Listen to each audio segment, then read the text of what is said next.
You need to tell me right now whose babies those really are." The words hit me like a slap across the face as I stood in the grocery store checkout line, my twin boys sleeping peacefully in their double stroller. Mrs. Henderson from down the street didn't even bother lowering her voice. She wanted everyone to hear. I'd been dealing with whispers and sideways glances for 8 months now, ever since I gave birth to Simeon and Miguel at just 32 weeks while my husband was deployed somewhere I couldn't even name. But this was the first time someone had been bold enough to confront me directly in public. The checkout girl stopped scanning my formula and diapers, her eyes darting between Mrs. Henderson and me like she was watching a tennis match. The man behind us in line pulled out his phone. I could feel my cheeks burning as every person in that store turned to stare at the woman with the mystery twins. That's what they called my boys. Mystery twins. Like they were some kind of puzzle to be solved instead of 2 beautiful babies who deserved better than the poison this town had been spreading about them since the day they were born. You know what's funny about small towns? People think they know everything about everyone, but they only see what they want to see. They see a woman giving birth alone, and they create their own story. They see no recent photos of a husband online, and they fill in the blanks with their worst assumptions. They see premature babies who don't look exactly like their mother, and they start counting backwards on their fingers, trying to do math that was never theirs to do. But here's what I've learned about karma, about truth, about the way the universe has a funny way of setting things right when you least expect it.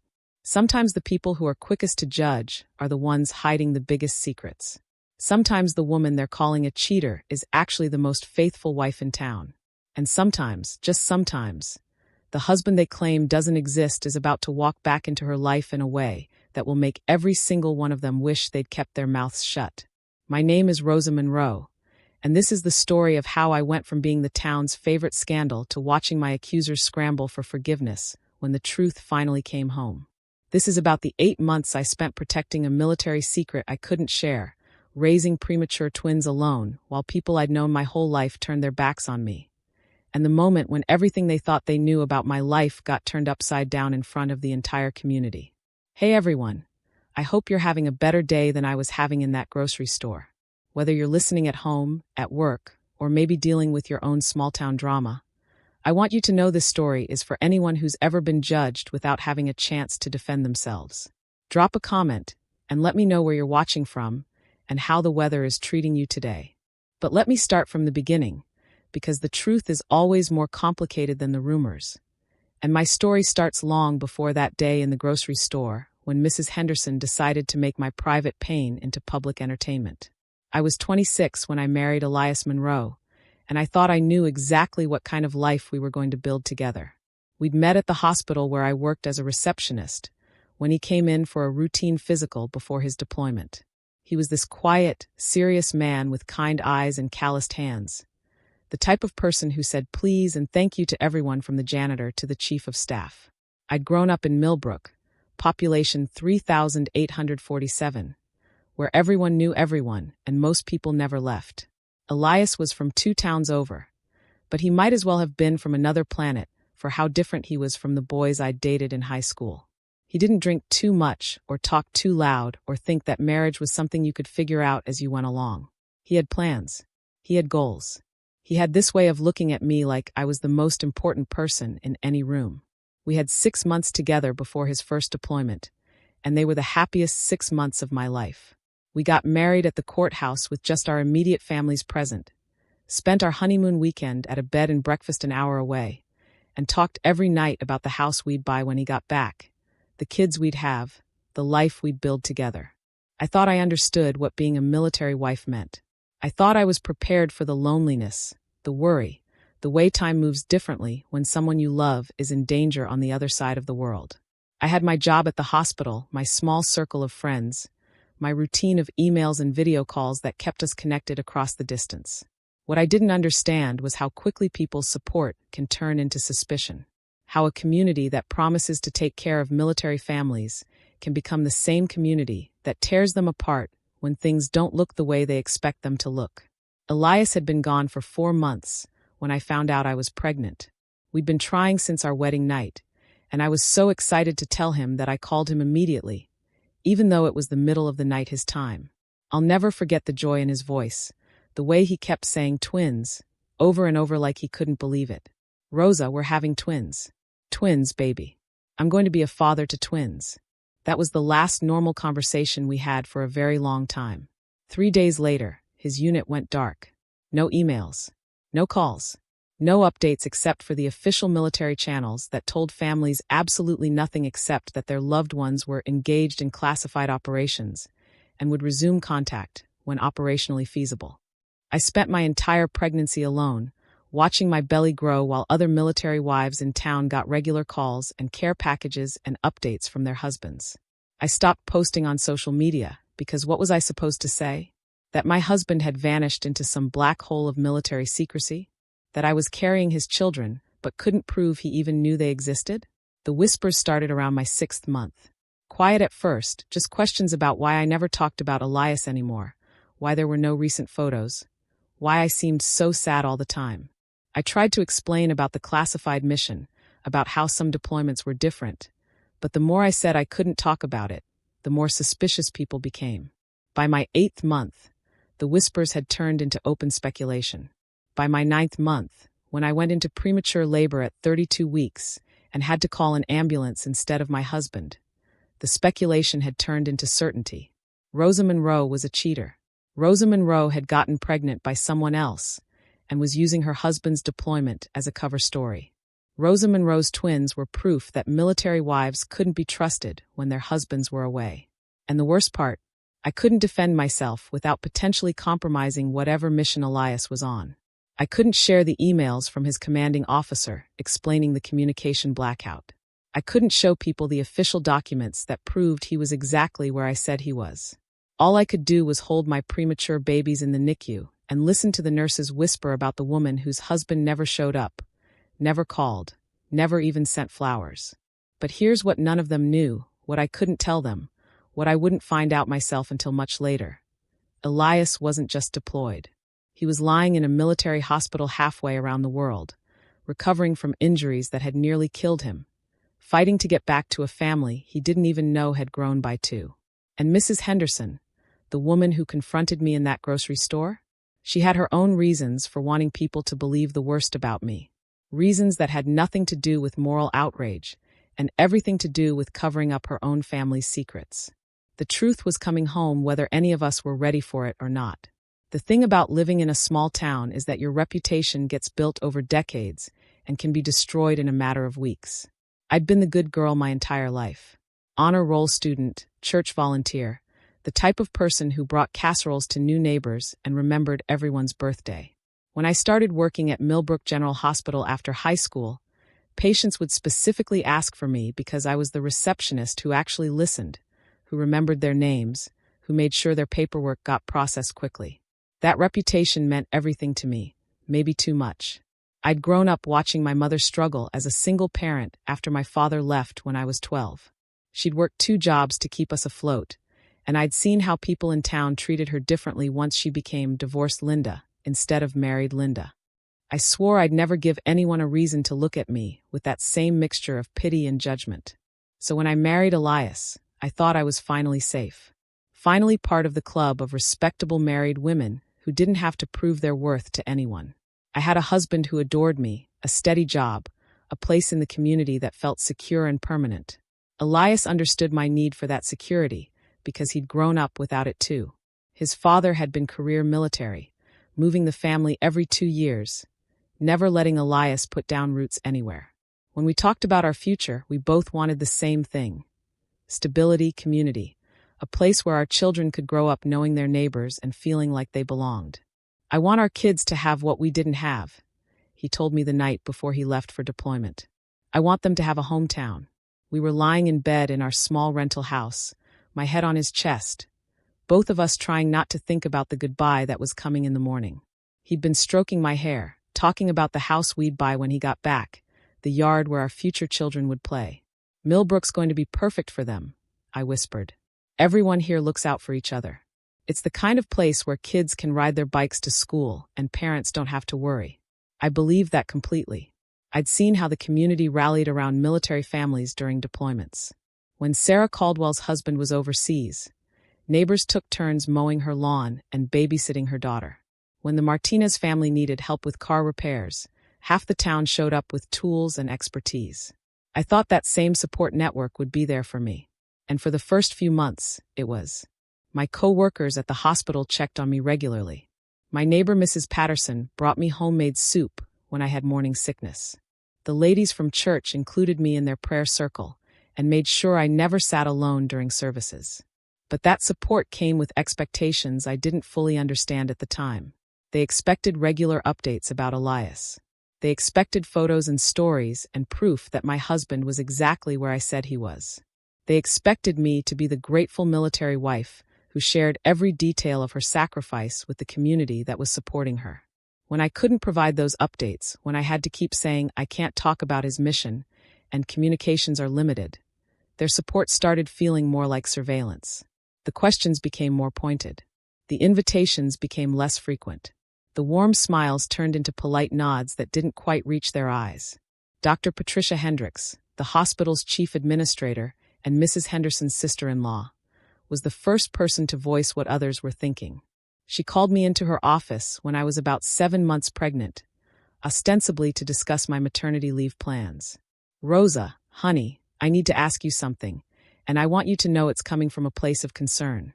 She sat behind her massive desk, her fingers steepled in that way that meant she was about to say something she thought was for my own good. "Are you sure everything is okay with Elias? I mean, really okay?" I shifted uncomfortably in the chair, my growing belly making it hard to find a position that didn't hurt my back. "What do you mean?" "It's just that we haven't heard anything about him in months. No photos, no updates, no stories about letters or care packages. And I know military wives, Rosa. I know how they talk about their husbands, how they share the little details that keep them connected. You've gone completely quiet about him. His mission is classified. I've explained that. I know what you've said." Her voice was gentle but firm. But classified doesn't usually mean complete communication blackout for months at a time. Even special operations soldiers find ways to let their families know they're alive. The implication hung in the air between us like smoke. She wasn't just questioning Elias's mission. She was questioning whether Elias existed at all, at least in the way I claimed he did. "Dr. Hendricks, I understand your concern, but my husband is exactly where I've said he is, doing exactly what I've said he's doing. The fact that I can't share details doesn't mean I'm lying about anything." She leaned forward, her expression softening into what she probably thought was maternal concern.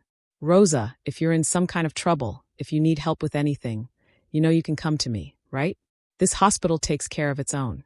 We don't judge. We just want to make sure you and your babies are safe." That was the moment I realized the narrative had already shifted in her mind. I wasn't a military wife dealing with an unusual deployment situation. I was a young woman in trouble who needed rescuing from whatever mess I'd gotten myself into. The babies I was carrying weren't Elias's children coming home to a loving father.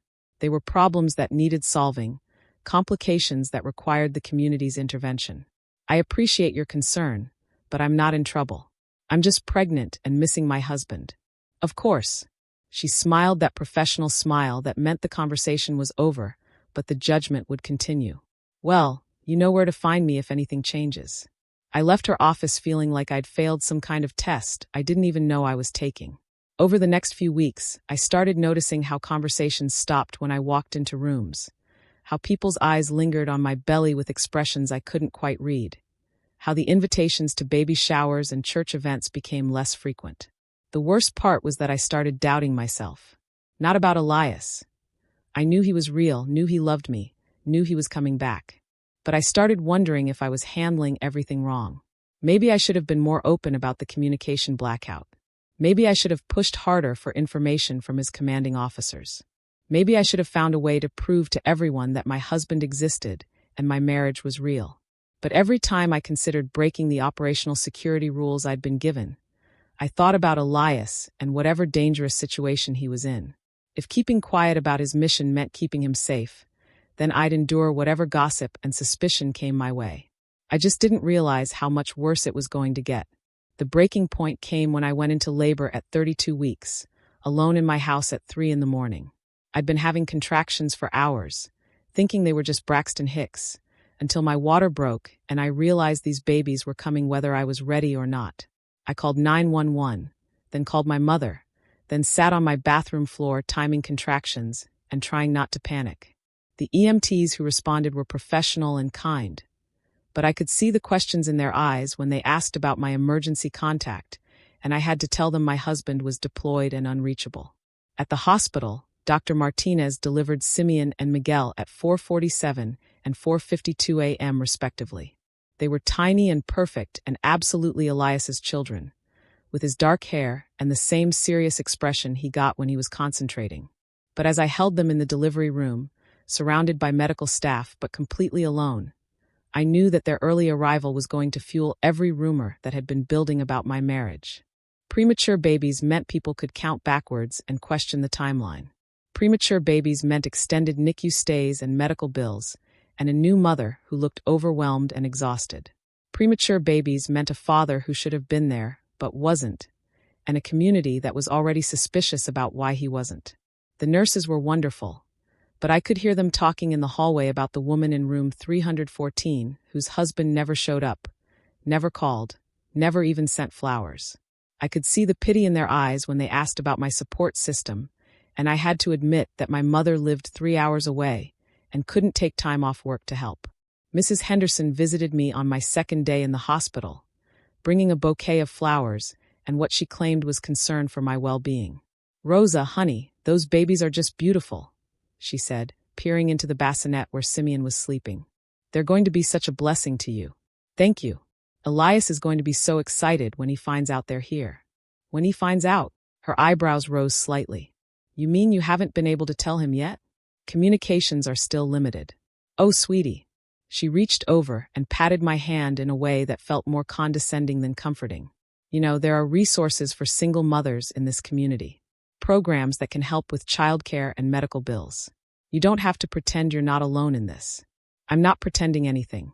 I'm married to Elias Monroe, and these are his children." "Of course they are, honey. Of course they are." But the way she said it, the tone that suggested she was humoring a delusional woman, told me everything I needed to know about what people were really thinking. I wasn't a military wife dealing with a difficult deployment. I was a single mother in denial, clinging to a story that was becoming less believable by the day.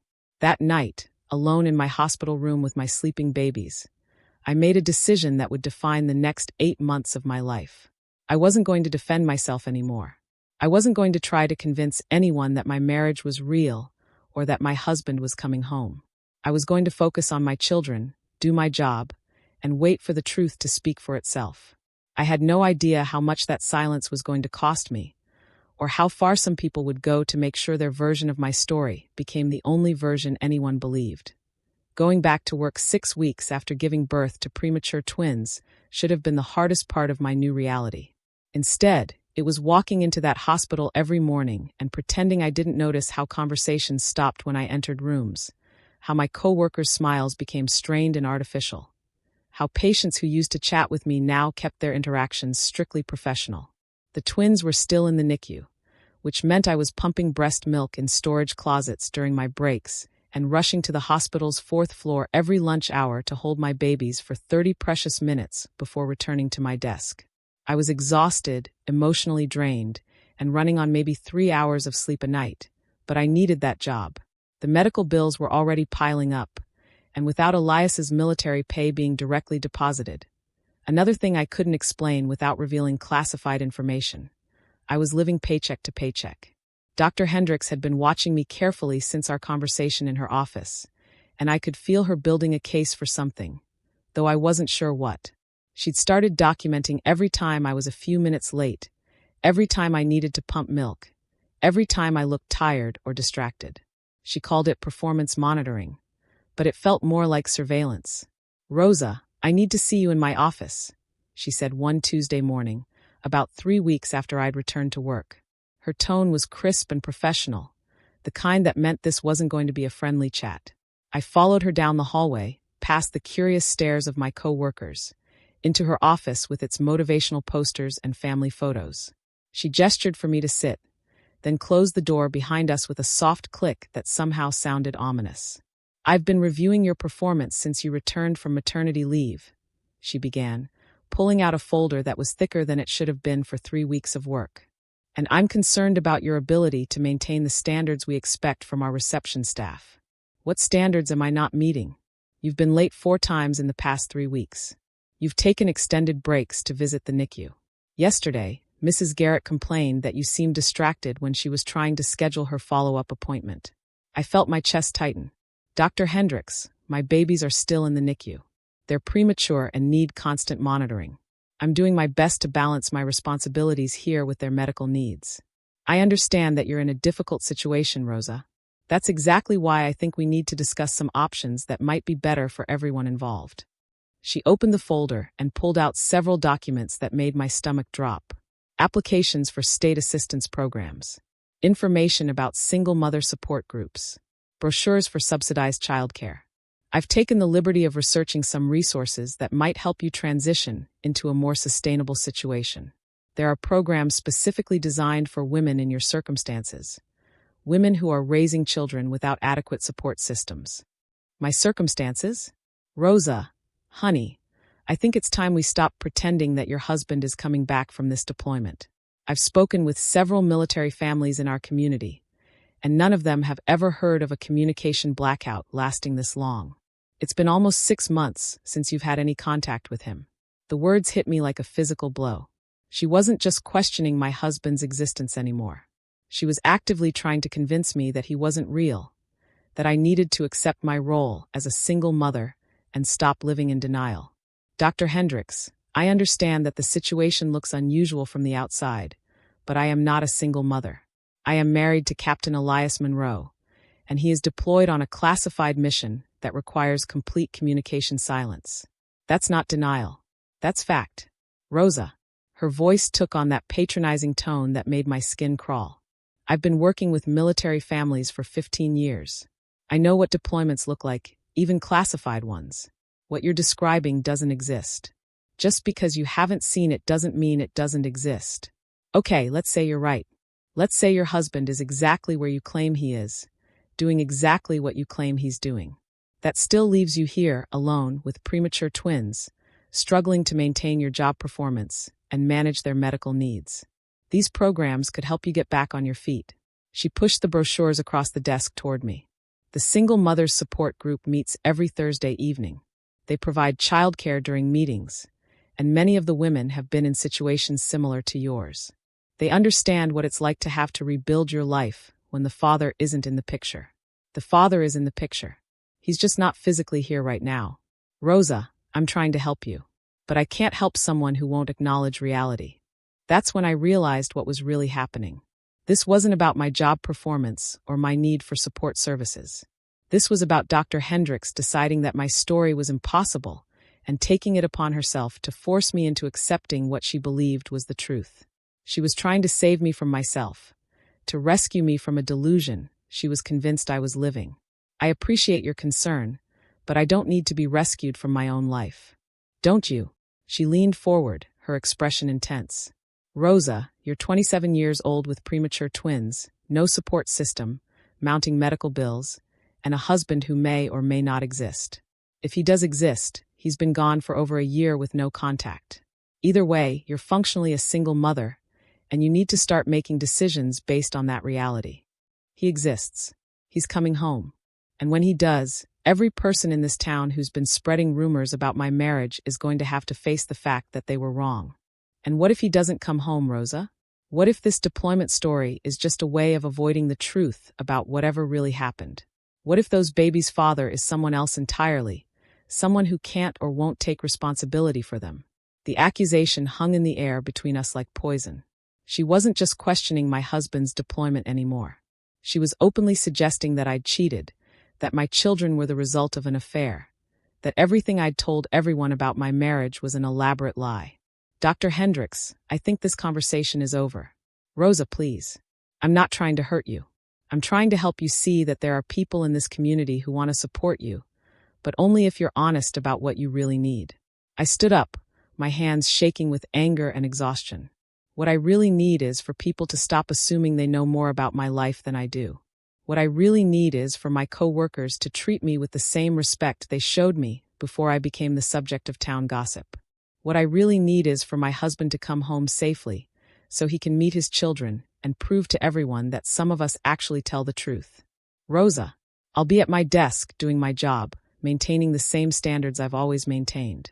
If you have specific performance issues you'd like to discuss, please document them properly and we can address them through HR. Otherwise, I'd prefer to keep our interactions professional. I walked out of her office with my head held high, but inside I was crumbling. The woman who was supposed to be my supervisor, who had known me for years, who had watched me work with dedication and integrity, had just accused me of being a liar and a cheat. And she'd done it while offering me help, as if destroying my reputation was somehow an act of kindness. But the worst part was the seed of doubt she'd planted. Not about Elias. I knew he was real, knew he loved me, knew he was coming home. But about whether I was handling everything wrong. Maybe I should have been more open about the communication blackout. Maybe I should have pushed harder for information from his commanding officers.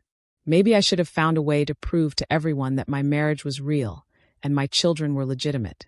That afternoon, I called the number I'd been given for family emergencies, the one that connected me to Elias's commanding officer's assistant.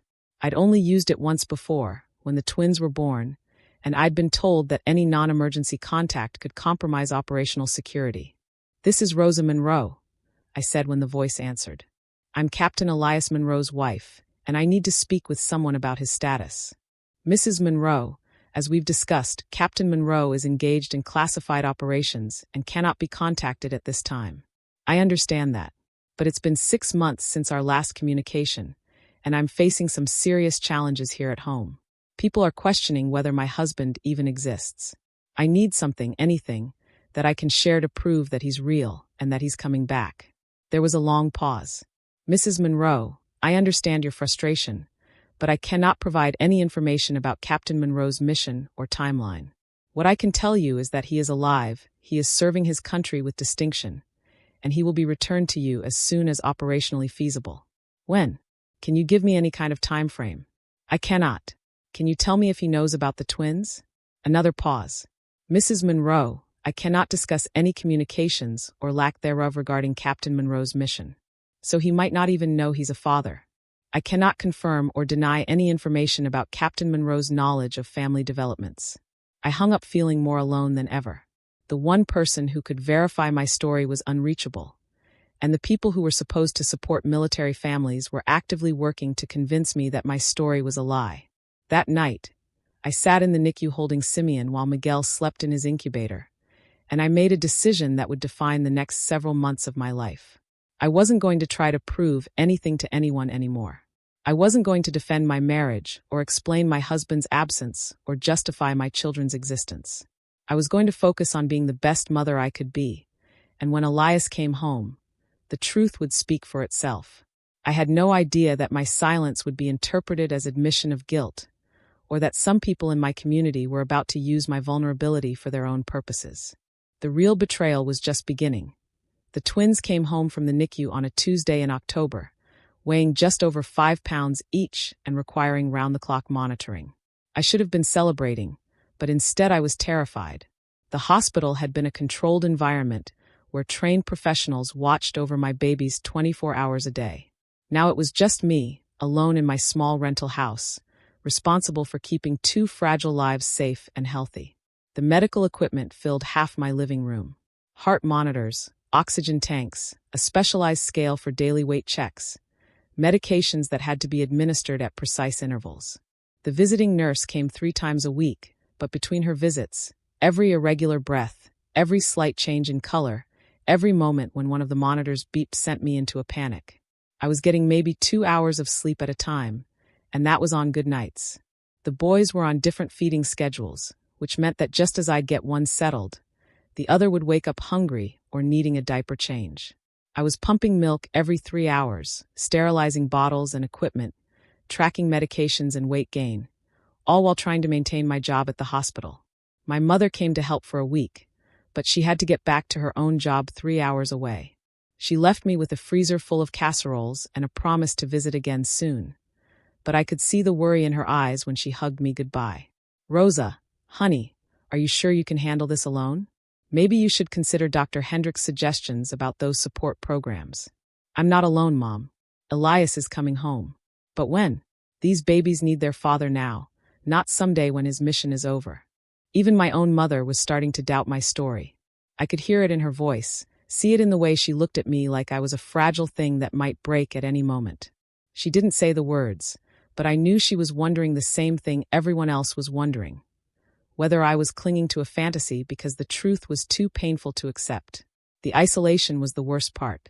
Before the twins were born, I'd at least had work as a distraction, co-workers to talk to, a routine that kept me connected to the outside world. Now I was trapped in my house with two babies who needed constant care, too exhausted to maintain friendships, too proud to ask for help from people who clearly thought I was lying about my circumstances. The few times I did venture out, to the grocery store, to the pediatrician's office, to the pharmacy, I could feel people staring. The twins were beautiful babies, but they were also obviously mixed race in a way that made some people do double takes. Elias was half Mexican, half Irish, with dark hair and olive skin that our boys had inherited. In a town that was predominantly white, their appearance only fueled more speculation about their parentage. Mrs. Henderson had appointed herself as the neighborhood's unofficial investigator into my situation. She'd taken to walking past my house multiple times a day, always with some excuse about checking her mailbox or walking her dog, but really just trying to gather intelligence about my daily routine. One afternoon, when I was bringing the twins back from a pediatrician appointment, she intercepted me in my driveway. "Rosa, dear, those babies are getting so big. How are you managing all by yourself?" I was juggling 2 car seats, a diaper bag, and my purse, exhausted from a sleepless night and a stressful doctor's visit where Miguel's weight gain had been slower than expected. The last thing I wanted was another interrogation disguised as neighborly concern. "We're doing fine, thank you. It must be so hard without any help. I was just telling my sister-in-law Patricia how worried we all are about you." Patricia, Dr. Hendricks. Of course they'd been talking about me. "I appreciate the concern, but we're managing. You know, I've been thinking about your situation, and something occurred to me." She moved closer, lowering her voice like she was sharing a secret. "If your husband has really been deployed this whole time, there should be records, shouldn't there? Military pay stubs, official correspondence, something that proves he's where you say he is." My blood ran cold. "Mrs. Henderson, I don't think my financial records are any of your business." "Oh, I'm not asking to see them, dear. I'm just saying that if people had some kind of proof, it might quiet all the talk that's been going around." "What talk?" "Well, you know how people are. They see a young woman with mixed-race babies and no husband in sight, and they start to wonder. Especially when the story keeps changing. My story hasn't changed. Hasn't it? First you said he was deployed overseas. Then you said it was a classified mission. Then you said communications were limited. Now you're saying he doesn't even know about the babies. It's hard to keep track of all the different versions." I realized with growing horror that she'd been keeping track of every conversation, every explanation I'd given to different people, looking for inconsistencies that she could use to build her case against me. She wasn't just gossiping about my situation. She was actively working to discredit my story. "Mrs. Henderson, the details of my husband's deployment are not up for public discussion. If you have concerns about my family, I suggest you keep them to yourself." "Rosa, honey, I'm trying to help you. People are starting to ask harder questions. About the timeline, about the baby's father, about whether you've been honest with any of us. If you could just provide some kind of proof. I don't owe anyone proof of anything. Maybe not. But those babies deserve better than being the subject of town gossip. They deserve to know the truth about their father, whoever he really is." The implication was clear. She wasn't just questioning Elias's deployment anymore. She was suggesting that he wasn't the twins' father at all, that I'd been having an affair and was using his absence to cover up my infidelity. That night, I called my mother in tears. "Mom, I don't know how much more of this I can take. People are openly accusing me of cheating, of lying about everything. They're treating my children like they're some kind of scandal instead of innocent babies who deserve love and respect. Oh, sweetheart, I'm so sorry you're going through this. The worst part is that I can't defend myself without potentially putting Elias in danger. I can't share the official documents or explain why his mission requires complete communication silence. All I can do is ask people to trust me, and nobody wants to do that anymore. Rosa, I have to ask you something, and I need you to be completely honest with me." My heart sank. "Mom, please don't. Are you absolutely certain that Elias is the father of those babies?" The question hit me like a slap. My own mother, the one person who should have believed in me unconditionally, was now questioning my fidelity. How can you ask me that? Because I love you, and I'm worried about you. You've been under so much stress, and sometimes when people are in difficult situations, they make choices they wouldn't normally make. I have never cheated on my husband. Simeon and Miguel are Elias's children, and I can't believe you would even suggest otherwise. I'm not suggesting anything. I'm just saying that if there's something you need to tell me, something that might explain why this deployment story doesn't make sense to anyone else, I'm here to listen without judgment. There's nothing to tell except what I've already told you. Elias is deployed on a classified mission. He doesn't know about the twins yet. He's coming home as soon as his mission is complete. That's the truth, whether anyone believes it or not. But even as I said the words, I could hear the doubt in my mother's silence. She wanted to believe me, but the story was starting to sound impossible even to the people who loved me most. After I hung up, I sat in my dark living room listening to the twins sleep and wondering if I was losing my mind. Was I clinging to a story that didn't make sense? Was it possible that Elias's unit had been compromised, that he was missing or dead and the military wasn't telling me? Was I so desperate to believe in my marriage that I was ignoring obvious signs that something was terribly wrong? But then I'd look at Simeon and Miguel, at their dark hair and serious expressions that were so clearly Elias's, and I'd know with absolute certainty that they were his children. Whatever was happening with his deployment, whatever reason there was for the communication blackout, my husband was their father, and he was coming home to them. The problem was that certainty wasn't enough anymore. People wanted proof, and I couldn't provide it. They wanted explanations, and I couldn't give them. They wanted me to admit that my story was a lie, and I couldn't do that because it wasn't. So I did the only thing I could do. I stopped talking to people altogether. I stopped going to church, stopped attending community events, stopped trying to maintain friendships with people who clearly thought I was either delusional or dishonest. I focused entirely on my babies and my job, creating a small, safe world where the only opinions that mattered were my own. But isolation has a way of making everything worse. Without social connections to ground me, without anyone to talk to about my fears and frustrations, I started second-guessing everything. Maybe I was handling the situation wrong. Maybe I should have been more open about the deployment details. Maybe I should have pushed harder for information from the military. The doubt was eating me alive, and the worst part was that I couldn't share it with anyone. The people who might have supported me thought I was lying. The people who might have believed me were too far away to help. And the one person who could have reassured me that everything was going to be okay was somewhere I couldn't reach him, fighting battles I couldn't imagine, possibly not even knowing that he'd become a father. I was drowning in my own life, and nobody seemed to notice or care. But Mrs. Henderson was watching. She was always watching, and she was about to make her move. The call came on a Thursday morning in November, while I was feeding Miguel his bottle and trying to keep Simeon from crying in his bouncer. The twins were 4 months old, still requiring constant attention, and I was running on fumes and determination. Mrs. Monroe? This is Janet Walsh from Child Protective Services. I need to schedule a home visit to discuss some concerns that have been brought to our attention regarding your children's welfare. The bottle slipped from my hand, formula spilling across the kitchen floor as Miguel started crying. I'm sorry, what? We've received a report suggesting that you may not have adequate support systems in place to care for premature twins, and that there may be questions about the children's paternity that could affect their access to military benefits and medical care. My legs gave out. I sank into the kitchen chair, Miguel still crying in my arms, Simeon joining him from his bouncer, the sound of their distress mixing with the roaring in my ears. Who made this report? I can't disclose that information, but I can tell you that the person who contacted us expressed genuine concern for your well-being and the children's safety. They indicated that you've been isolated, that you're struggling financially, and that you may be experiencing some kind of psychological distress related to your husband's alleged deployment. Alleged deployment. They weren't even pretending to believe my story anymore.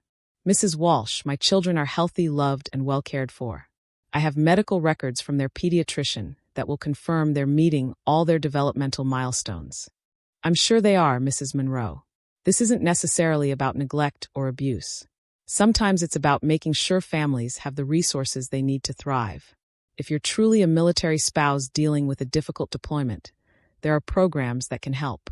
But if your situation is different than what you've described, we need to make sure these children have access to appropriate support services. My situation is exactly what I've described. Then you won't mind if we verify that during our home visit. I can come by tomorrow afternoon, say around 2 o'clock. It wasn't really a question. I agreed because I had no choice, then spent the rest of the day in a panic, cleaning my already clean house and organizing medical records and trying to figure out how to prove that I was a competent mother to someone who'd already been told I wasn't. That evening, Mrs. Henderson knocked on my door with a casserole and a smile that didn't reach her eyes. "Rosa, dear, I heard you had a visitor scheduled for tomorrow. I just wanted you to know that whatever happens, it's all for the best." The blood drained from my face. "You called CPS.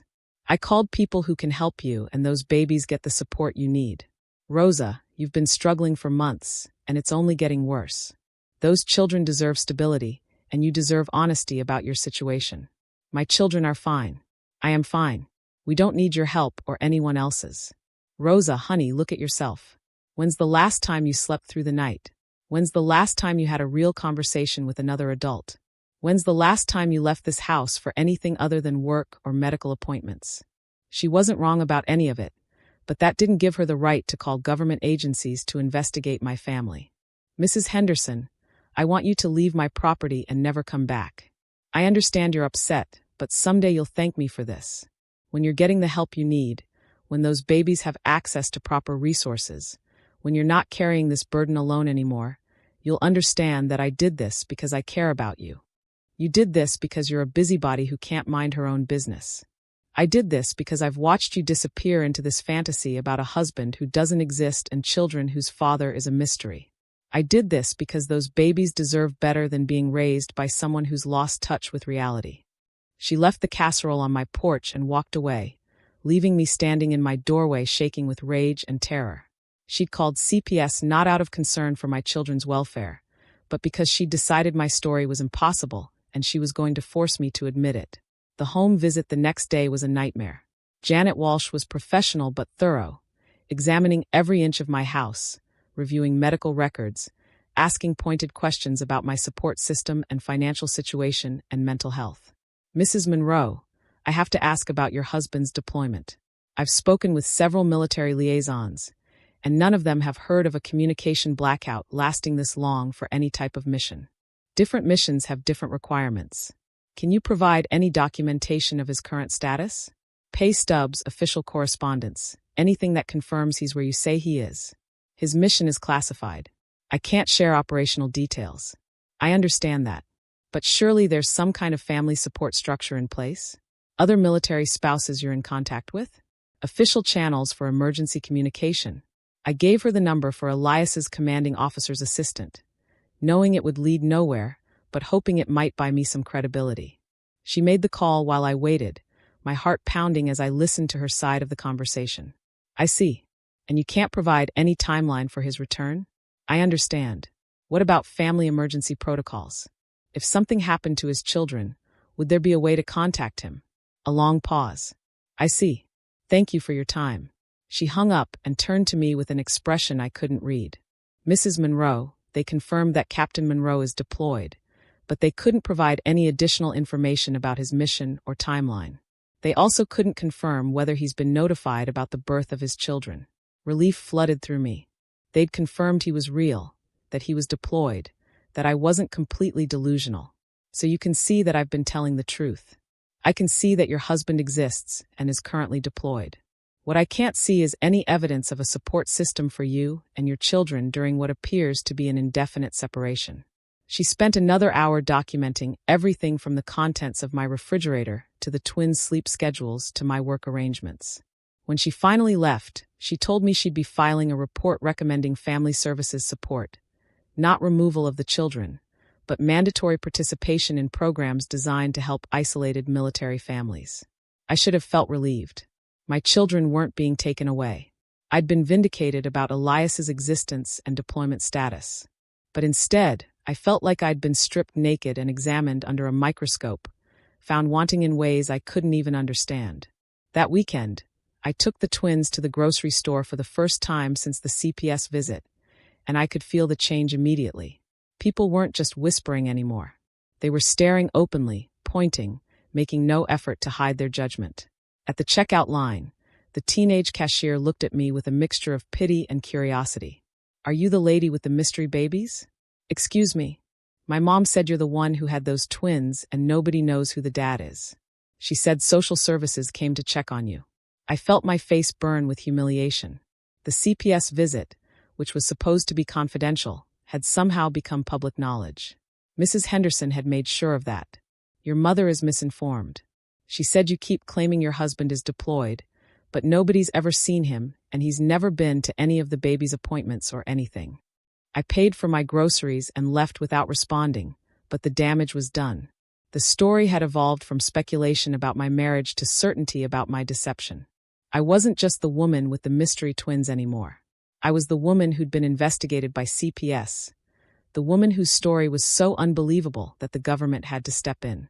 That night, I called the emergency number again, desperate for any information that might help me prove to my community that my marriage was real. "This is Rosa Monroe again. I need to speak with someone about my husband's status. I'm facing serious challenges here, and I need some kind of official documentation that I can share to prove that he's deployed and coming home." "Mrs. Monroe, as I've explained before, I cannot provide any information about Captain Monroe's mission. But people are questioning whether he exists. Child Protective Services has been to my home. My own community thinks I'm lying about being married. I understand your frustration, but operational security cannot be compromised for any reason. Can you at least tell me if he knows about the twins? Can you tell me if there's any timeline for his return?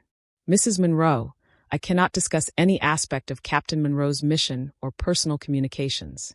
So he might not even know he's a father. He might not know that his children are being called bastards by people in our community. He might not know that his wife is being treated like a liar and a cheat. Mrs. Monroe, I understand this is difficult, but... No, you don't understand. You have no idea what this is like. You have no idea what it's like to have people question your children's legitimacy, to have government agencies investigate your family, to have your own mother doubt your fidelity. You have no idea what it's like to love someone who's disappeared so completely that even you start to wonder if you imagine the whole relationship." I hung up and sat in my dark kitchen, listening to the twins sleep and wondering if I was losing my mind. Maybe everyone was right. Maybe I was clinging to a fantasy because the truth was too painful to accept. Maybe Elias was dead, or missing, or had never been the man I thought he was. But then I looked at the wedding photo on my refrigerator, at Elias's face smiling back at me with love and hope and promises for our future. I looked at Simeon and Miguel sleeping peacefully in their cribs, their features so clearly his that anyone who knew him would recognize them immediately. I wasn't crazy. I wasn't lying. I wasn't delusional. But I was completely, utterly alone, and for the first time since this nightmare began, I wasn't sure I was strong enough to keep fighting. The worst part was that I had no idea how much worse it was about to get. The mandatory family services meetings started in December, just as the twins were beginning to sleep for longer stretches, and I was finally starting to feel human again. Every Tuesday evening, I had to pack up Simeon and Miguel and drive to the community center for military family support group sessions that felt more like group therapy for women whose husbands had abandoned them. The facilitator, a well-meaning social worker named Karen, kept trying to get me to process my feelings about single motherhood and explore healthy coping mechanisms for dealing with abandonment. The other women in the group, genuinely single mothers whose partners had left them, looked at me with a mixture of sympathy and irritation, like I was the delusional member who refused to accept reality. "Rosa, you've been attending these sessions for 3 weeks now, and you haven't shared much about your emotional journey," Karen said during one particularly painful meeting. "Would you like to talk about what it's been like to accept your new role as a single parent?" "I'm not a single parent. I'm a military spouse whose husband is deployed." The room fell silent. I could feel the other women exchanging glances, the same look I'd been seeing everywhere for months. Pity mixed with exasperation. "Rosa, honey," said Michelle, a woman whose boyfriend had left when she was 6 months pregnant. "We've all been where you are. The denial, the hope that he's coming back, the stories we tell ourselves to make it hurt less. But at some point, you have to face the truth so you can start healing. My truth is that my husband is deployed on a classified mission and will be home when his service is complete." But it's been almost a year, said another woman, Jennifer, whose husband had left her with 3 kids under 5. Military deployments don't last that long without any communication. Even Special Forces soldiers find ways to let their families know they're alive. You don't know what you're talking about. Rosa, I was married to a Marine for 8 years before he decided he wanted a different life. I know exactly what I'm talking about, and what you're describing doesn't exist. Karen intervened before the conversation could escalate further, but the damage was done. Even in a room full of women who were supposed to understand military life, I was the crazy one, the woman who couldn't accept that her husband had abandoned her. The worst part was that these sessions were mandatory. If I stopped attending, CPS would consider it non-compliance with their recommendations, which could lead to more intensive intervention.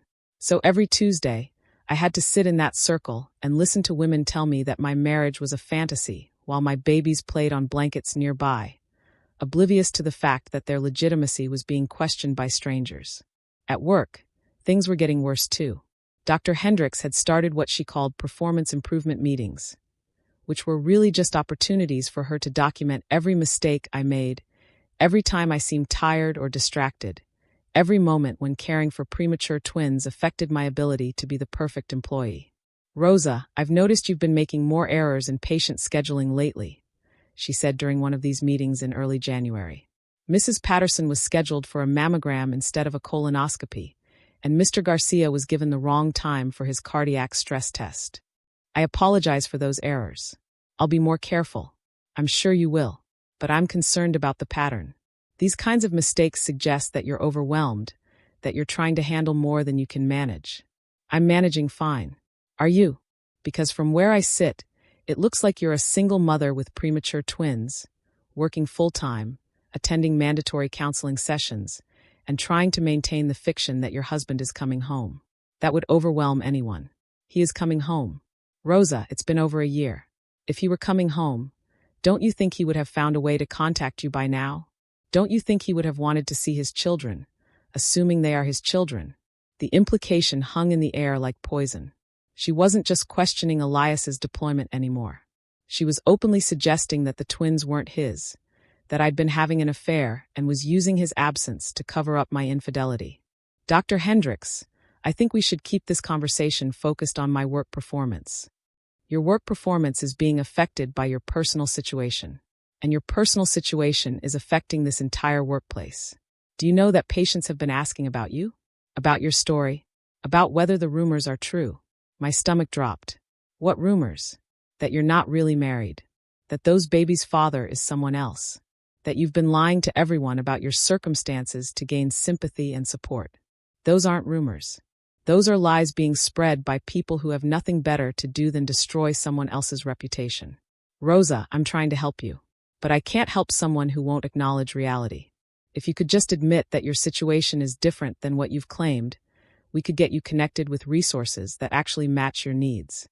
My needs are for people to stop treating me like a liar and start treating me like the military spouse I actually am. Military spouses have husbands who exist, Rosa. Military spouses have documentation of their marriages and their benefits. Military spouses have support systems within the military community. You have none of those things. That night, I sat in my living room with the twins sleeping in their cribs and tried to figure out how my life had become so completely unrecognizable. A year ago, I'd been a respected member of my community, a woman with a loving marriage and a bright future. Now I was a pariah, someone people whispered about and pitted and investigated. The isolation was crushing. I hadn't had a real conversation with a friend in months. My mother called occasionally, but even those conversations were strained, filled with careful questions about my situation and gentle suggestions that maybe I should consider other possibilities. I'd stopped going to church because I couldn't handle the stares and whispers. I'd stopped attending community events because I couldn't bear to see the pity in people's eyes. The only people who talked to me regularly were government employees, social workers, case managers, the visiting nurse who still came to check on the twins' development. Everyone else had written me off as either delusional or dishonest, and I was starting to wonder if they were right. Maybe I was clinging to a story that didn't make sense. Maybe Elias's unit had been compromised and he was dead or missing, and the military wasn't telling me. Maybe I was so desperate to believe in my marriage that I was ignoring obvious signs that something was terribly wrong. But then I'd look at Simeon and Miguel, at their dark hair and serious expressions that were so clearly Elias's, and I'd know with absolute certainty that they were his children. Whatever was happening with his deployment, whatever reason there was for the communication blackout, my husband was their father, and he had to be coming home to them. The problem was that certainty wasn't enough anymore. It wasn't enough to sustain me through the daily humiliation of being treated like a liar. It wasn't enough to protect my children from the whispers and speculation that followed us everywhere we went. It wasn't enough to keep me from drowning in the isolation and exhaustion and constant pressure to admit that my life was a lie. In February, things got worse. The twins caught a respiratory virus that landed Miguel in the hospital for 3 days. I had to take time off work to stay with him, which meant more documentation in my file about unreliable attendance. I had to miss 2 family services meetings, which meant a call from Karen about my commitment to the program. I had to ask my mother to drive 3 hours to help with Simeon while I focused on Miguel, which meant more questions about why I didn't have local support.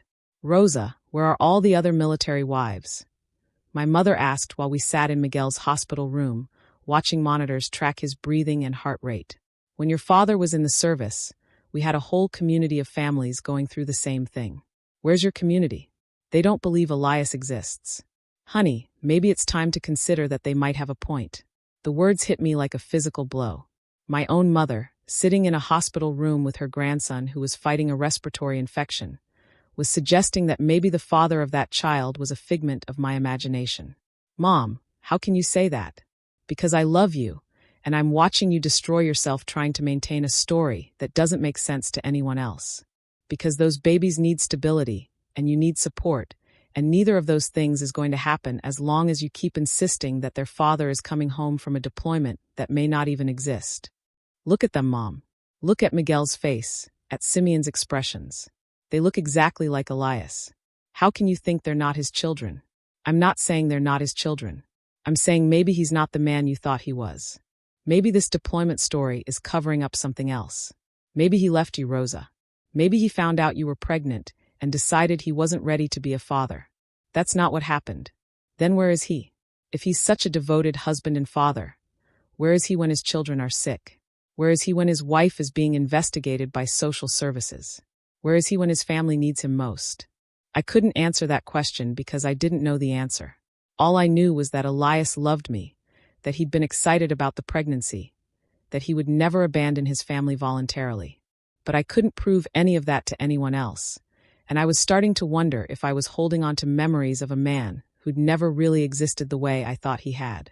Miguel recovered from the virus, but I didn't recover from the conversation with my mother. For the first time since this nightmare began, I started to consider the possibility that everyone else was right and I was wrong. Maybe I was delusional. Maybe I was clinging to a fantasy because the truth was too painful to accept. Maybe my children really were fatherless, and I was the only one who didn't know it. The breaking point came on a rainy Thursday in March when I arrived at work to find Dr. Hendricks waiting for me with a folder and an expression that meant my world was about to change again. "Rosa, I need you to come to my office immediately." I followed her down the familiar hallway, past the curious stares of my co-workers, into the office where this nightmare had begun months earlier.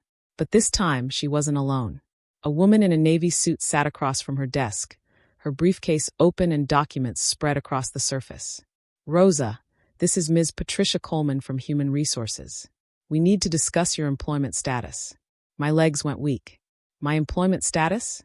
Over the past several months, we've documented a pattern of performance issues that we believe are directly related to your personal circumstances, Dr. Hendricks said, consulting the thick folder in front of her. Tardiness, errors in patient scheduling, extended breaks, emotional distress affecting your interactions with patients and staff. I've been doing my job to the best of my ability while caring for premature twins. We understand that you're in a difficult situation, Ms. Coleman said, her voice professionally sympathetic. That's why we're prepared to offer you a generous severance package and assistance transitioning to a position that might be more suitable for your current circumstances. You're firing me. We're offering you an opportunity to resign with benefits and a positive reference, Dr. Hendricks corrected. Given your situation as a single mother with special needs children, we think this might be the best option for everyone involved.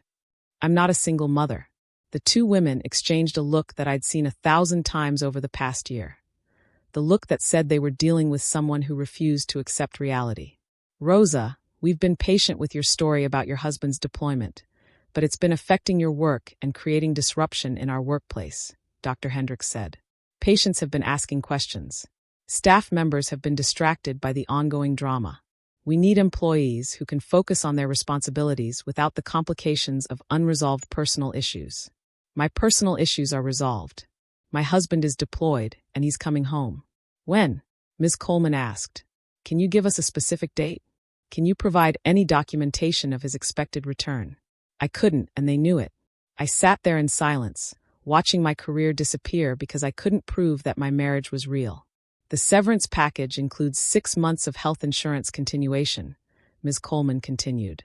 That should give you time to apply for state assistance programs and find employment that's more compatible with your situation. What if I refuse to resign? Then we'll have to proceed with termination for cause, which would affect your eligibility for unemployment benefits and make it much harder for you to find another position. They had me trapped. I could resign and maintain some dignity, or I could be fired and lose everything. Either way, I was losing the job that had been my lifeline, the one source of stability in my increasingly chaotic world. I need time to think about this. Of course, take the rest of the day. We'll need your decision by tomorrow morning. I walked out of that office in a daze, past my coworkers who couldn't quite meet my eyes, past the patients who'd known me for years and were now looking at me with curiosity and pity. I drove home in the rain, my hands shaking on the steering wheel, my mind racing through options that all seemed to lead to the same dead end. Without my job, I couldn't afford the rent on my house. Without health insurance, I couldn't afford the twins' ongoing medical care. Without a reference from my longtime employer, I couldn't find another position that would pay enough to support my family. I was being systematically stripped of everything that had kept me afloat, and all because I couldn't prove that my husband existed. That afternoon, while the twins napped, I sat at my kitchen table with a calculator and a stack of bills, trying to figure out how to make the math work. Even with the severance package, I had maybe 3 months before I'd be completely broke. The medical bills from the twins' NICU stay were still coming in, each one a reminder of how expensive it was to keep premature babies healthy. The rent, utilities, groceries, gas, childcare for when I eventually found another job. It all added up to more than I could possibly manage on my own. For the first time since this nightmare began, I seriously considered the possibility that everyone else was right. Maybe I was clinging to a fantasy because the truth was too painful to accept. Maybe Elias had left me, or died, or never been the man I thought he was. Maybe I needed to stop fighting and start accepting help from the people who were trying to save me from myself. I pulled out the brochures Dr. Hendricks had given me months earlier, the ones about single mother support programs and state assistance. I read through the eligibility requirements, the application processes, the services available to women in my situation. Housing assistance, childcare subsidies, job training programs, medical coverage for low-income families. All I had to do was admit that I was a single mother. All I had to do was stop claiming that my husband was coming home. All I had to do was let go of the story that had sustained me through the worst year of my life. But as I sat there reading about programs for abandoned women and fatherless children, something inside me rebelled. These weren't my children's circumstances. Simeon and Miguel weren't fatherless. They had a father who loved them, who would move heaven and earth to get back to them if he could. I wasn't abandoned. I was married to a man who had promised to come home to me, who had never broken a promise in his life. I couldn't do it. I couldn't sign papers that declared my children illegitimate.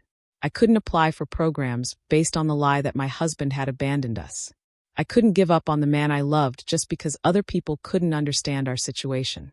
That evening, I called the emergency number one more time, desperate for any information that might help me figure out what to do next. This is Rosa Monroe. I need to speak with someone about my husband's status. I'm about to lose my job, my home, everything. I need to know if there's any timeline for his return, any way to get emergency assistance, anything that might help me hold on until he comes home. Mrs. Monroe, I understand your situation is difficult, but I cannot provide any information about Captain Monroe's mission or timeline.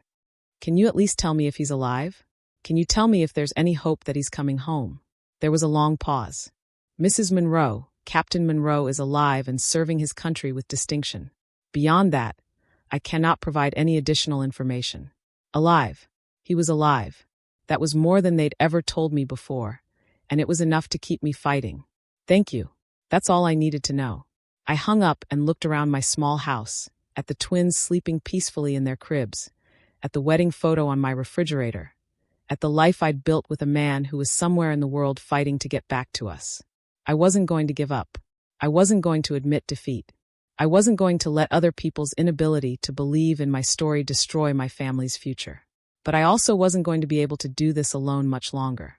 I needed help, real help, from someone who understood what I was going through. I needed an ally, someone who could see past the gossip and speculation to the truth of who I really was. I just had no idea that help was about to come from the most unexpected source, or that my decision to keep fighting was about to change everything in ways I never could have imagined. The next morning, I walked into Dr. Hendrick's office and resigned from my job. But I didn't apply for the single mother programs.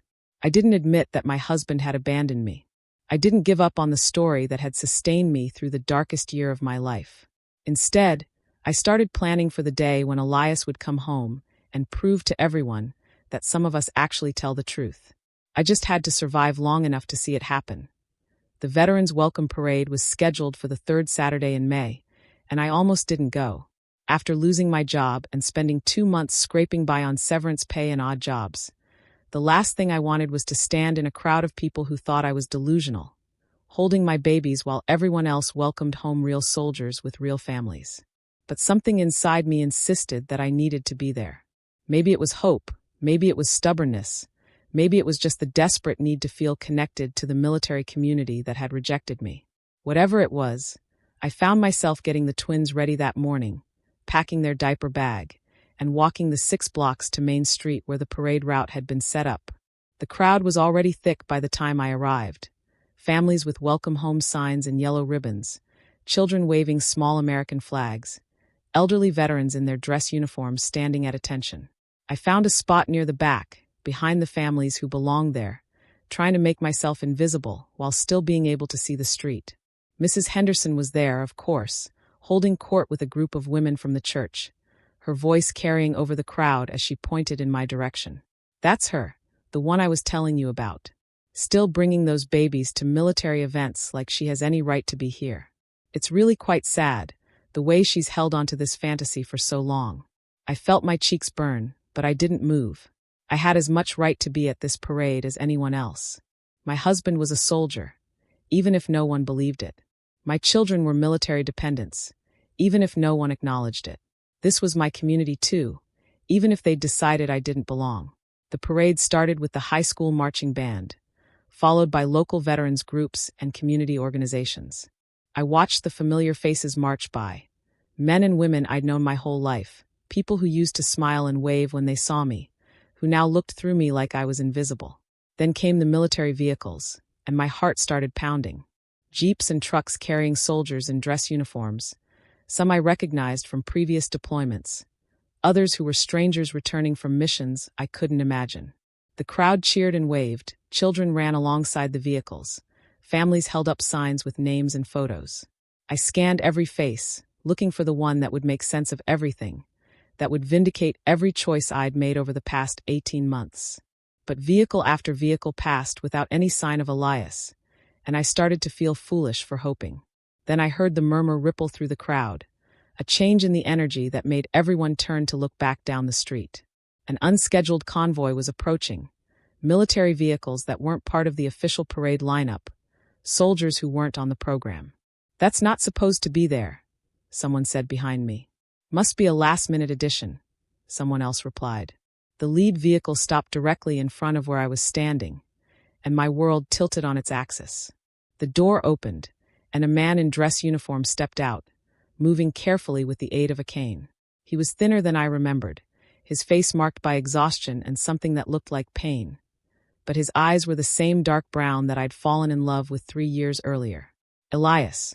My husband was standing 20 feet away from me, scanning the crowd with an expression of desperate hope, and I couldn't move. I couldn't breathe. I couldn't process that this moment was actually happening after 18 months of being told it never would. Rosa. His voice carried over the suddenly silent crowd, and every head turned to stare at me. Rosa, are you here? I tried to answer, but no sound came out. Simeon started fussing in his stroller, and the small noise seemed to break whatever spell had frozen me in place. Elias. The word came out as barely a whisper, but he heard it.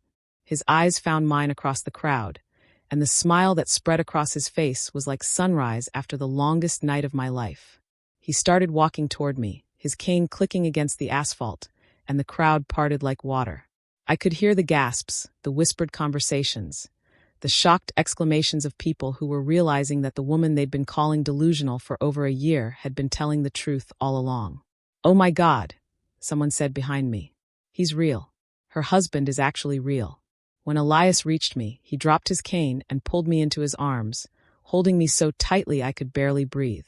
He smelled like military soap and something medicinal, and I could feel how much weight he'd lost. But he was solid and warm and absolutely undeniably real. "I'm sorry," he whispered into my hair. "I'm so sorry I couldn't contact you. I'm so sorry you had to go through this alone. You're here," I managed to say through my tears. "You're actually here." He pulled back to look at me, his hands framing my face like he was trying to convince himself I was real too.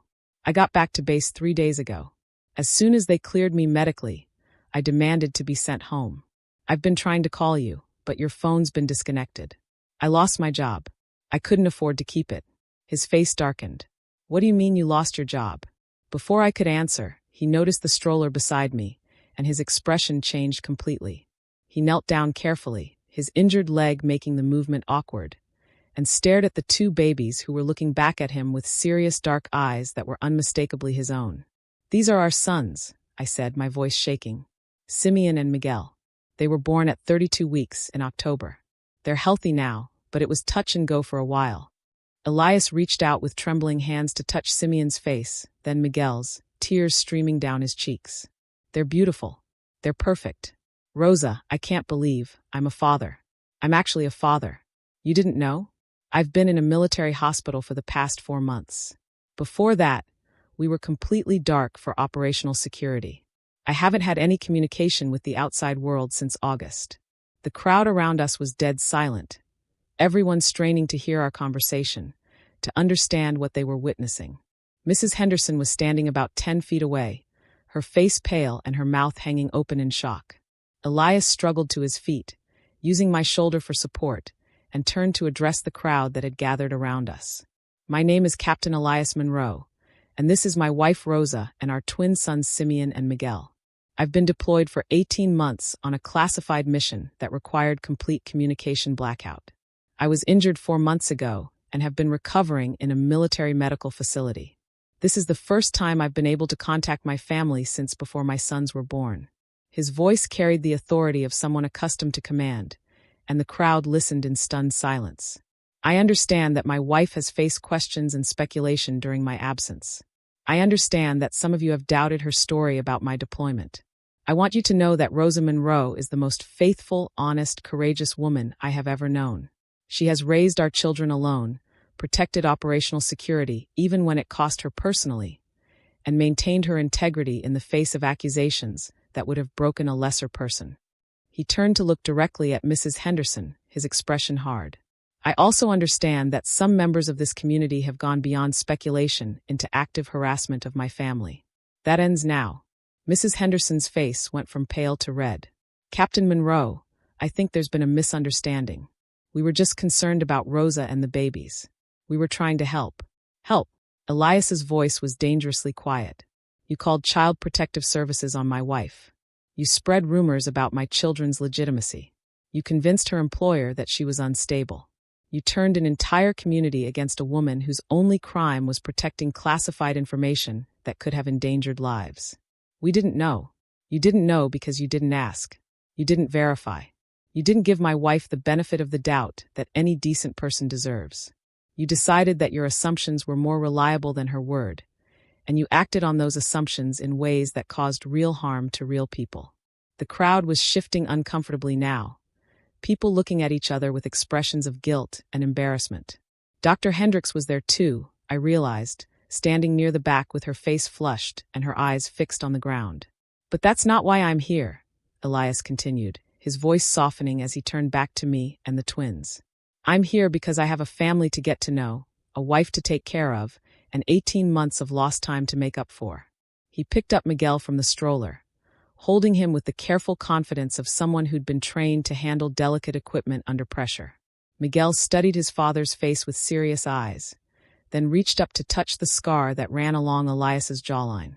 "Hello, son," Elias whispered. "I'm your daddy, and I love you more than you'll ever know." The crowd began to disperse, people walking away in small groups, their conversations hushed and urgent. I could hear fragments of what they were saying, apologies, explanations, justifications for behavior that suddenly looked very different in the light of truth. But I wasn't paying attention to them anymore.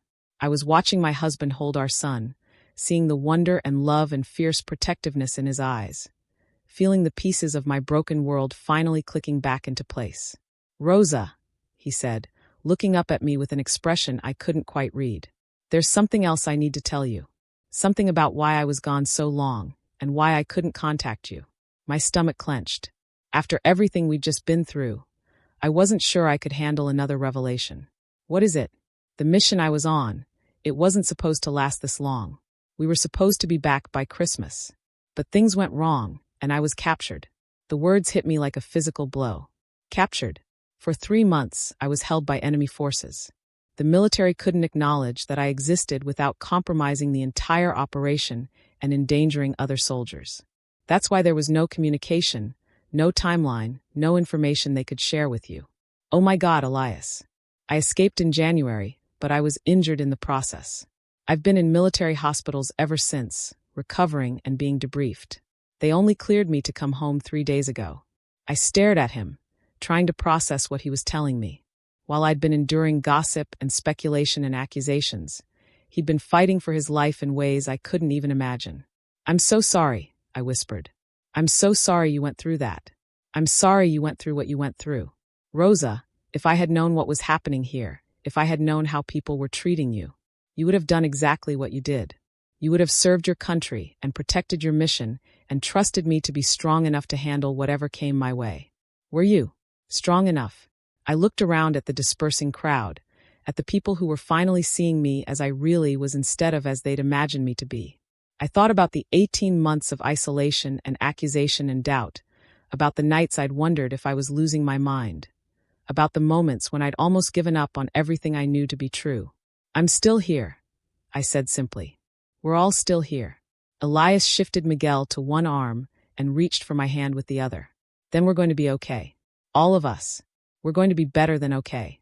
As we walked home together, my husband, my children, and me, I could feel the stares and whispers following us. But for the first time in 18 months, they didn't feel like judgment. They felt like recognition, like acknowledgement, like the beginning of a very different story than the one this community had been telling about my family. The truth had finally come home, and it was more powerful than any lie they'd ever told about us. The apologies started before we even made it home from the parade. Mrs. Patterson, my elderly neighbor who'd brought me soup during my pregnancy, was waiting on my front porch with tears in her eyes and a casserole dish in her hands. "Rosa, dear, I owe you the biggest apology of my life," she said as we approached the house. "I should have trusted you. I should have stood by you instead of listening to all that terrible gossip."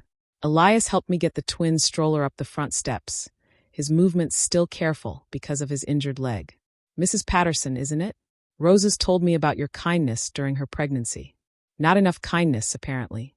"Rosa, honey, I'm ashamed of how this community treated you. We should have been supporting you, not questioning you." "It's okay, Mrs. Patterson. You weren't one of the ones spreading rumors." But I wasn't stopping them either. I let doubt creep in when I should have remembered the kind of person you are. Over the next few hours, a steady stream of visitors came to our door. Some brought food, some brought flowers, some just brought apologies. My co-workers from the hospital, neighbors I'd known for years, people from church who'd watched me grow up, all of them wanting to make amends for doubting my story. Dr. Hendricks arrived around dinner time, looking more uncomfortable than I'd ever seen her. Elias answered the door, his expression polite but cool. "Dr. Hendricks, I presume. I've heard quite a bit about you. Captain Monroe, I owe your wife a tremendous apology. And I owe you both an explanation." She looked past him to where I was sitting on the couch, nursing Miguel while Simeon slept in his bouncer. "Rosa, I was wrong. Completely, inexcusably wrong. I let my assumptions override my judgment, and I treated you terribly as a result. You cost me my job," I said quietly. "You made me feel like I was losing my mind. I know, and I want to make it right. The hospital board has already approved your reinstatement with full back pay and benefits. Your position is waiting for you whenever you're ready to return." Elias sat down beside me, his hand finding mine. "That's a start. But Rosa's been through hell because of the assumptions people made about our family. An apology and a job offer don't undo 18 months of harassment and humiliation. You're absolutely right. Which is why I've also spoken with the board about establishing a support fund for military families dealing with classified deployments. We want to make sure no other family goes through what yours has endured." I looked at her carefully, trying to gauge whether this was genuine remorse or damage control. "What changed your mind? Yesterday you were convinced I was delusional. Today you're offering me my job back. Today I met your husband and saw your children with their father. Today I realized that everything you told me was true, and everything I assumed was wrong. Rosa, I've been working with military families for 15 years, and I thought I knew what deployments looked like. I was arrogant enough to believe that my experience was comprehensive, that anything outside my knowledge couldn't exist." She paused, looking down at her hands. "But mostly, I was influenced by someone who had their own agenda, someone who convinced me that your story was impossible because it served their purposes to make it seem impossible." "Mrs. Henderson," Elias said. "It wasn't a question. Among others. But yes, she was very persuasive about the inconsistencies in your story, about the need for intervention, about the importance of protecting those babies from what she called an unstable situation." "Why would she do that?" I asked. "What did she gain from destroying my reputation?" Dr. Hendricks exchanged a look with Elias. "I think that's a conversation you should have with her directly. But I will say this. Some people's motivations aren't as pure as they appear on the surface." After she left, Elias and I put the twins to bed and finally had our first real conversation since he'd been home. We sat on the couch in our small living room, his arm around me, both of us still adjusting to the reality that we were together again. "Tell me everything," he said. "I want to know what you went through, how bad it got, how you survived it." So I told him about the whispers that started during my pregnancy, about the isolation after the twins were born, about the CPS investigation and the mandatory counseling sessions, and the job I'd lost because people thought I was lying. I told him about the nights I'd wondered if I was losing my mind, about the moments when even my own mother had doubted my story. "I'm so sorry," he said when I finished. "Rosa, I'm so sorry you had to go through that alone. I wasn't completely alone. I had Simeon and Miguel. And I had my faith in you, in us, in the truth of what we built together. But it cost you so much. Your job, your friendships, your place in this community. It cost me things that weren't as solid as I thought they were. The people who really mattered, who really knew me, they came back. And the job, well, I have skills. I can rebuild a career. But I couldn't rebuild our marriage if I'd given up on it." He pulled me closer, and I could feel the tension in his body, the anger he was holding back. "Rosa, there's something I need to tell you about Mrs. Henderson. Something I found out when I was getting briefed on what happened here while I was gone." "What do you mean?" "The military keeps track of family situations when soldiers are deployed, especially on classified missions. They monitor for security risks, for situations that might compromise operational integrity. Mrs. Henderson's been on their radar for a while." My stomach dropped. "Why?" "Her son-in-law, Patricia's husband, has been trying to get military contracts for his construction company. Big contracts. The kind that require security clearances and inside information. Mrs. Henderson has been cultivating relationships with military families, gathering information about deployments and missions and family situations." "You think she was using me?" "I think she saw an opportunity when my unit went dark. A military wife with no visible support, no communication from her husband, no proof of his existence. That's exactly the kind of vulnerability that intelligence operatives look for. But what would she gain from destroying my reputation? Think about it. If she could prove that you were lying about being married to a deployed soldier, If she could get you to admit that your story was false, what would that do to the credibility of other military families? What kind of doubt would that cast on the security of classified operations? The implications hit me like a wave. She was trying to discredit military families in general, or at least create enough chaos and doubt that her son-in-law could position himself as someone who could provide better security, better oversight, better protection for military operations. It's a classic intelligence play. Create a problem, then offer yourself as the solution. So all of this, everything I went through, was because she was trying to get government contracts. That's what it looks like.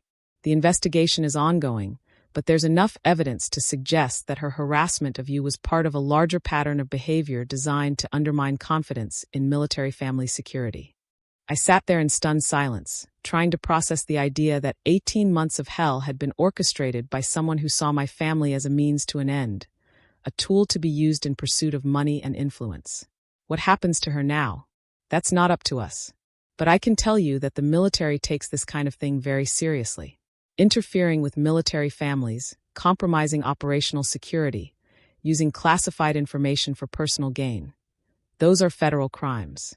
And what happens to us now? Elias smiled, the first genuinely happy expression I'd seen from him since he'd been home. Now we get to be a family. Now I get to learn everything about my sons that I missed while I was gone. Now you get to stop carrying this burden alone. I want to go back to work eventually, but not right away. I want time with you and the boys, time to rebuild what we lost. We have time. I'm on medical leave for the next 6 months while my leg heals, and after that, I'm being transferred to a desk job. No more deployments, no more classified missions, no more time away from my family. Really, I've done my time in the field. Now I want to do my time as a husband and father. That night, as we lay in bed with the twins sleeping peacefully in their cribs nearby, I felt something I hadn't felt in 18 months. Complete peace. My husband was home, my children were safe, and the truth had finally set us free from the lies that had nearly destroyed us. Elias. Yeah, thank you for coming home. Thank you for waiting for me. I'll always wait for you. You'll never have to again. The next morning, I woke up to the sound of Elias talking softly to the twins, telling them stories about where he'd been and promising them that he was never leaving again. I lay there listening to his voice, to their contented baby sounds, to the ordinary magic of a family being together. My phone buzzed with a text message from an unknown number. Rosa, this is Jennifer from the Single Mothers Support Group. I saw the news about your husband coming home. I owe you a huge apology. Would you be willing to come speak to our group about resilience and faith? I think a lot of women could learn from your story. I smiled and showed the message to Elias. Looks like people want to hear the real story now. Are you ready to tell it? I've been telling it all along. Now people are finally ready to listen. Over the next few weeks, as word spread about what had really happened to our family, I started getting calls from other military spouses, women who were dealing with their own challenges and isolation. Some were facing deployments, some were struggling with community support. Some were just looking for someone who understood what it meant to love someone whose service required sacrifice. I realized that my story wasn't just about surviving false accusations or proving my marriage was real. It was about the strength that comes from knowing who you are, even when everyone else thinks they know better. It was about the power of truth to eventually overcome lies, no matter how convincing those lies might seem. And it was about the fact that some battles are worth fighting, even when you have to fight them alone, because the people you love are worth every moment of struggle it takes to protect them. 6 months later, Elias and I renewed our vows in a small ceremony at our church, with Simeon and Miguel as our ring bearers and the entire community in attendance. Mrs. Henderson wasn't there. She was facing federal charges and had moved away in disgrace. But everyone else was, all the people who doubted us and gossiped about us, and eventually learned to see us as we really were. In my vows, I promised to love Elias through deployments and homecomings, through certainty and doubt, through the times when the whole world believed in us, and the times when we only had each other to believe in. In his vows, he promised never to leave me to face the world alone again, to protect our family not just from external threats, but from the kind of internal doubt that can destroy a marriage from within. And as we kissed to seal our renewed promises, I knew that we'd survived the worst test our love would ever face. We'd proven that truth is stronger than lies, that love is stronger than doubt, and that some families are strong enough to weather any storm. The twins are 3 years old now, and they know their daddy as the man who reads them bedtime stories and teaches them to ride bikes and never misses a single important moment in their lives. They don't know about the 18 months when people questioned their legitimacy, when their mother was called a liar, when their father was fighting for his life on the other side of the world. Someday, when they're older, I'll tell them that story. I'll tell them about the importance of standing up for truth, even when it's difficult. I'll tell them about the strength that comes from knowing who you are, even when others try to convince you otherwise. I'll tell them that their father is a hero not just because he served his country, but because he came home to a family that never stopped believing in him. But mostly, I'll tell them that love is worth fighting for, no matter how long the fight takes or how alone you feel during the battle. Because sometimes, the people who mock you for having faith are the ones who've forgotten what faith really means. And sometimes the husband everyone said didn't exist is the one who comes home to prove that some stories are too true to be anything but real. Hey everyone, thank you so much for listening to my story. If you're dealing with your own challenges, your own doubts, your own battles that feel impossible to win, I want you to know that you're stronger than you think you are. Truth has a way of surfacing, even when it takes longer than we'd like. Drop a comment and let me know what you thought of this story. And don't forget to like and subscribe for more real-life stories about love, resilience, and the power of never giving up on the people who matter most. Until next time, remember that your story isn't over yet. The best chapters might still be waiting to be written.